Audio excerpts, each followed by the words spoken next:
ये साप्ताहिक बाइबल का उपदेश Plainfield Christian science church independent से है, जो प्लेनफील्ड, न्यू जर्सी, अमेरिका में है। अधिक जानकारी के लिए कृपया हमारी वेबसाइट पर जाएं www.plainfieldcs.com।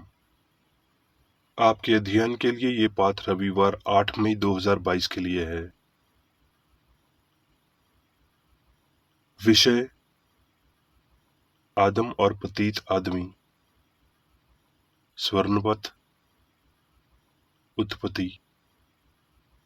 तब परमेश्वर ने मनुष्य को अपने स्वरूप के अनुसार उत्पन्न किया और परमेश्वर ने उनको आशीष दी। उत्तरदायी ध्यान। प्रेरितों के काम। रोमियो।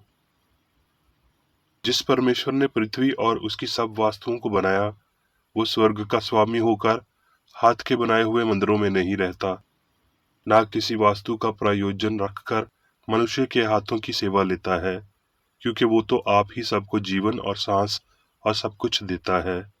उसने एक ही मूल से मनुष्यों की सब जातियां सारी पृथ्वी पर रहने के लिए बनाई हैं, और उनके ठहराए हुए समय और निवास के सिवानों को इसलिए बांधा है कि वो परमेश्वर को ढूंढे, कदाचि उसे टटोल कर पा जाएं, तो भी वो हमसे किसी से दूर नहीं, क्योंकि हम उसी में जीवित रहते और चलते फिरते और स्थिर रहते हैं। जैसे तुम्हारे कितने कवियों ने भी कहा था कि हम तो उसी के वंश भी हैं। आह, परमेश्वर का ध्यान और बुद्धि और ज्ञान क्या ही गंभीर हैं, उसके विचार कैसे अथाह और उसके मार्ग कैसे अगाम हैं, क्योंकि उसकी ओर से और उसी के द्वारा और उसी के लिए सब कुछ है। उसकी महिमा युगानुयुग होती रहे। पाठ उपदेश बाइबल में से। उत्पत्ति। आदि में परमेश्वर ने आकाश और पृथ्वी की सृष्टि की, और पृथ्वी बेडोल और सुनसान पड़ी थी, और गहरे जल के ऊपर अंधियार था, तथा परमेश्वर का आत्मा जल के ऊपर मंडलाता था। तब परमेश्वर ने कहा, उजियाला हो, तो उजियाला हो गया। और परमेश्वर ने उजियाला को देखा कि अच्छा है, और परमेश्वर ने उजियाले को अंधेरे से अलग किया।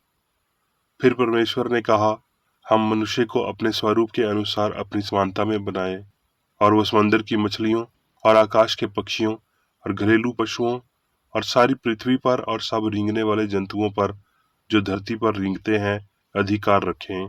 तब परमेश्वर ने मनुष्य को अपने स्वरूप के अनुसार उत्पन्न किया, अपने ही स्वरूप के अनुसार परमेश्वर ने उसको उत्पन्न किया, नर और नारी करके उसने मनुष्यों की सृष्टि की।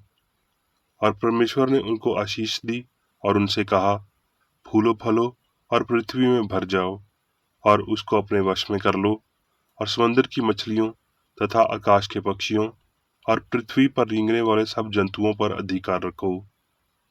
तब परमेश्वर ने जो कुछ बनाया था सबको देखा, तो क्या देखा कि वो बहुत ही अच्छा है।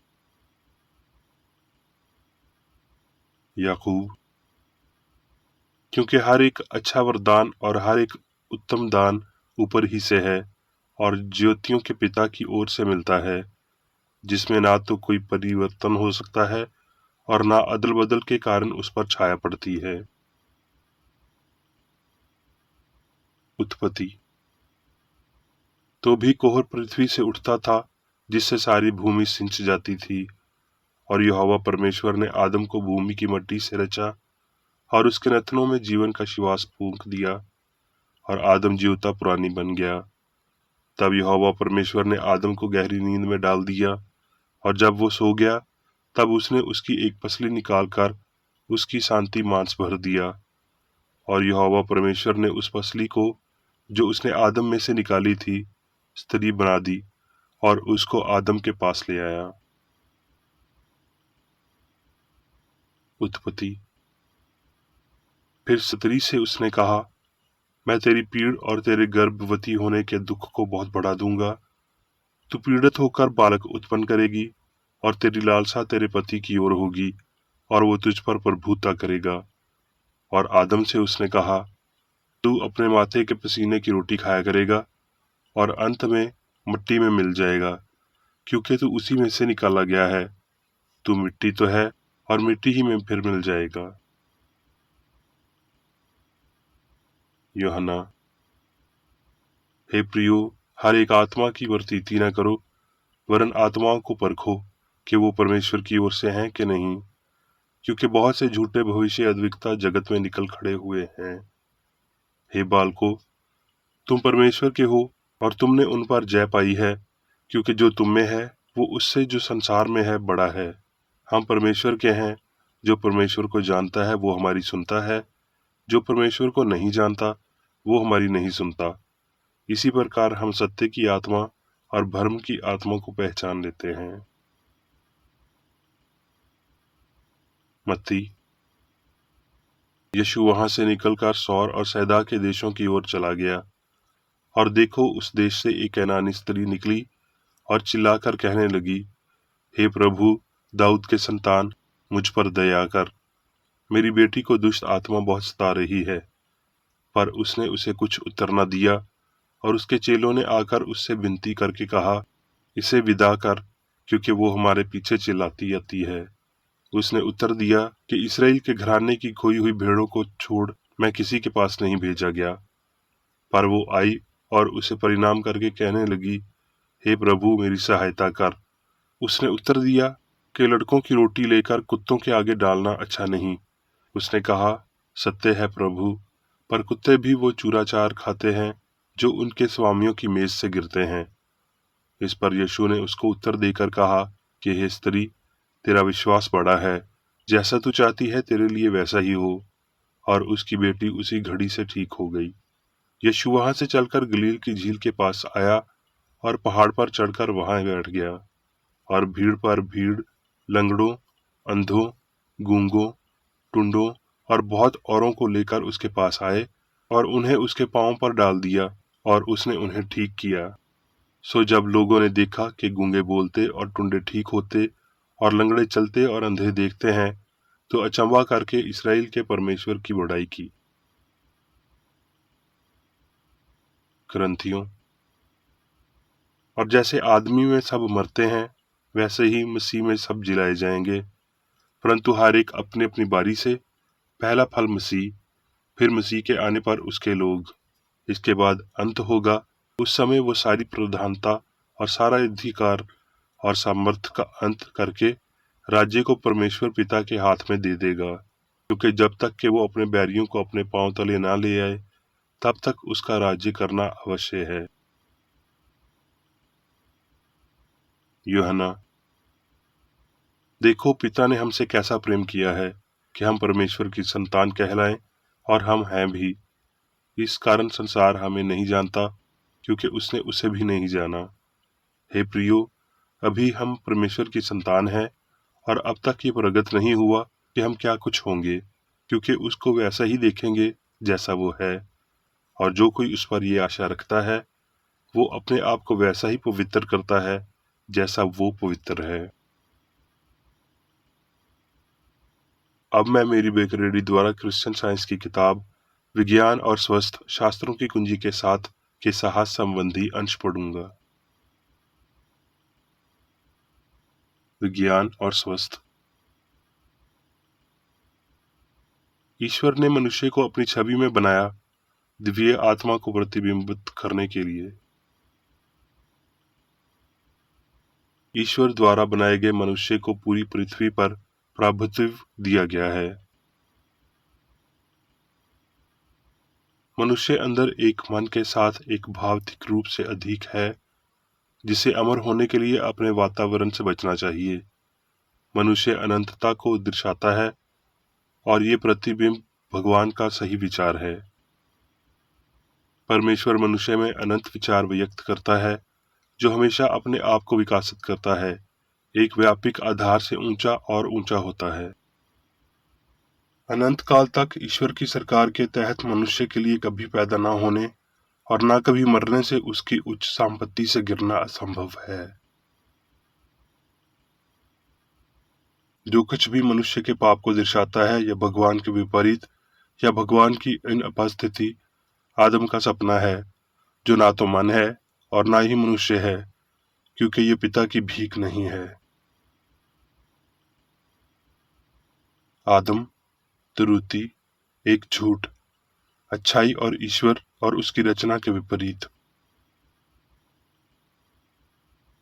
आदम नाम झूठे ढंग का प्रतिनिधित्व करता है कि जीवन शाश्वत नहीं है, लेकिन शुरुआत और अंत है, कि अनंत परिमित में प्रवेश करता है।